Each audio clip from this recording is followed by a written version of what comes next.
Run and make these as soon as you're done watching this video. Just trust me, they are that good. The dough comes out so soft and fluffy. The filling is great, and the cream cheese frosting will have you licking your fingers. And the best part is they are so quick and easy to make.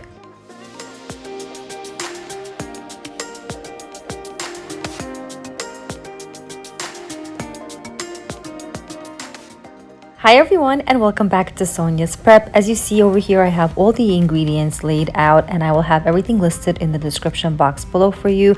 So let's get prepping. As you can see, into the bowl, I'm going to be placing in 3/4 cup of milk, or 180 grams, preferably room temperature. That's always the best. And then I'm going to be adding in 1 egg, also at room temperature. Mix the two well, and then add in 2.5 tablespoons of sugar and 1.25 teaspoons of salt, followed by 1 teaspoon of instant or active dried yeast. It doesn't make a difference. Once all of that is mixed, add in 1/4 cup of softened butter to the whole entire mixture and mix well again.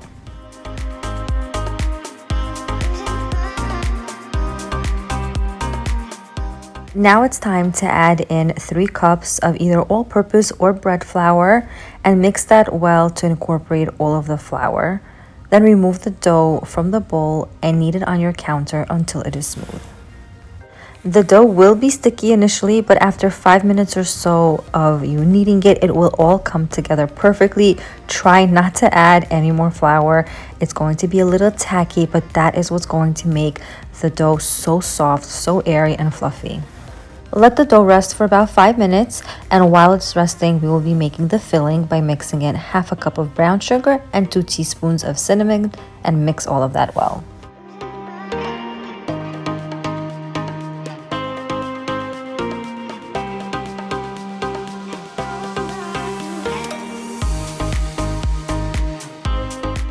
Now back to our dough. I love this recipe because we don't have to wait hours and hours for the dough to rise or to proof. 5 minutes was all it took, and now we're ready to work with it, which is great.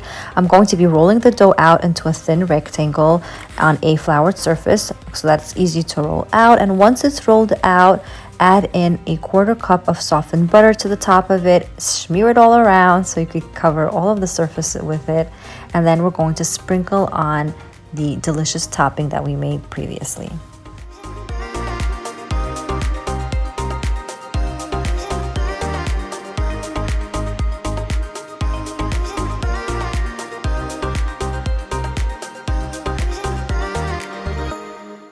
As you can see, I'm pregnant here. I am not pregnant right now. I'm sure I'm going to get tons of messages for those of you who skipped this part.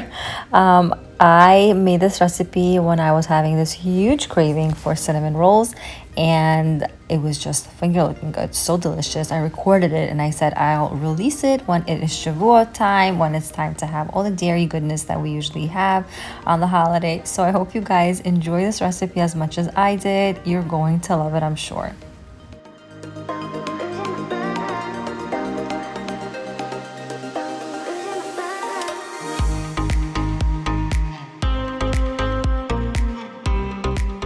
Spread out the cinnamon mixture throughout the entire dough, and I tried to get every surface area covered. Now it's time to roll everything up. Start rolling it out from the longest rectangle side and go all the way up, and you'll see that at the very end I'm going to be pinching in all of the seams closed.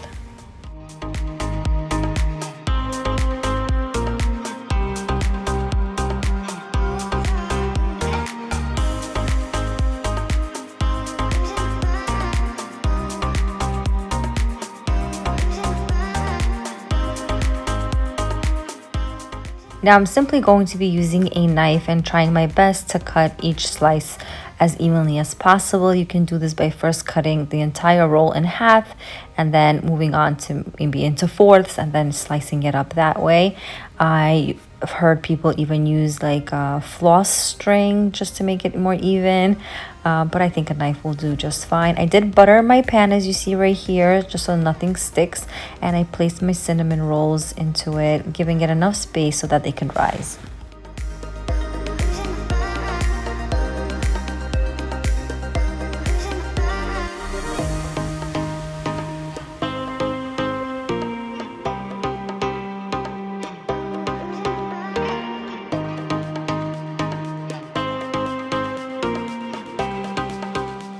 Cover the baking pan with some plastic wrap and allow it to rise for 45 minutes to an hour until they get nice and fluffy.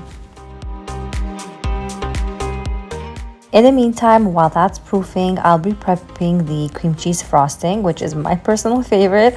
To a bowl, I'm going to be adding in 3 tablespoons of softened butter, 2/3 cup of cream cheese, and some vanilla sugar and some salt. Using a handheld mixer, I'm going to be mixing all of that until everything is incorporated together. As you can see, I'm struggling here a little bit because of my butter. Mine was not as soft as it needed to be, so definitely it will go smoother for you if your butter is properly softened. Now at this point, I'm adding in 1 cup of powdered sugar in increments, and I'm going to allow it to get incorporated, and then I'll be adding in the rest slowly until everything is nice and smooth.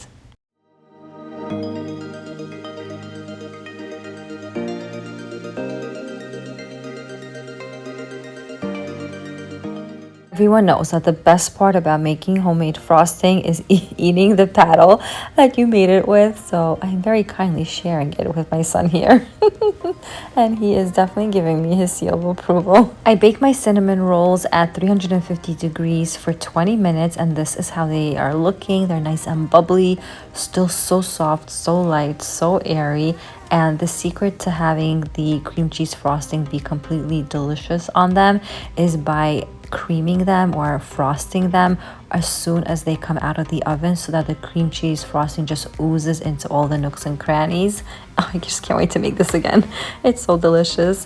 I hope you guys enjoyed this recipe. I hope you will make it. Don't forget, if you do, tag me on Instagram. I want to see your creations. I want to see how they turned out. I hope you guys thoroughly enjoy them like we do in our house. Happy prepping and happy Shavuot from my family to yours.